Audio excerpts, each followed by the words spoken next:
என் கட்சிக்காரங்கெல்லாம் 10,000 பேர் வந்துருவாங்க சார்ன்னு சத்தியம் பண்ணி கொடுத்தாதான் நாங்கள் கூட்டத்துக்கே போவோம். ஏன்னா அப்பத்தானே கட்சி வளரும்.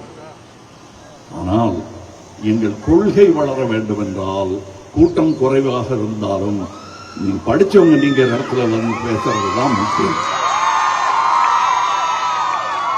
ஆஹா, என்ன அற்புதமான கண்டுபிடிப்புன்னு நினைக்கலாம். இதெல்லாம் அண்ணா பண்ணது, கண்ணதாசன் பண்ணது, கலைஞர் பண்ணது, இன்னும் நேரு பண்ணது, காந்தி பண்ணது.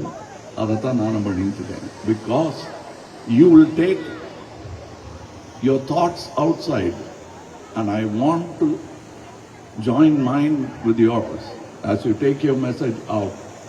I've lived a life, how meaningfully எனக்கு தெரியாது, but whatever I pass on to you, take the best which is suitable and is pragmatically useful for you in the world that you're going to face.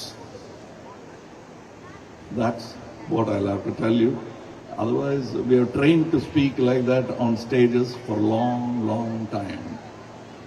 But when we perform as artists, we never make our speeches longer than, or our performances more than 10 minutes. It's very boring. That's how succinct I would like to be. அதனால் உங்கள் கேள்விகளுக்கு பதில் சொல்லி தெளிவு பெறுவதே என்னுடைய சுயநலமான நோக்கம். எனக்கு கிடைத்த தெளிவு உங்களுக்கும் கிடைத்து விட்டால் இந்த மீட்டிங் நான் வந்ததுக்கும் இந்த மேடை அலங்காரம் இத்தனை பேர் வந்து இத்தனை நேரம் உட்கார்ந்ததுக்கும் ஒரு அர்த்தம் இருக்கும்.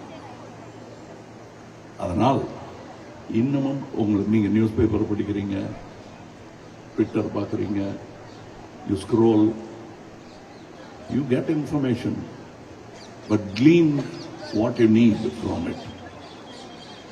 Like in my speech,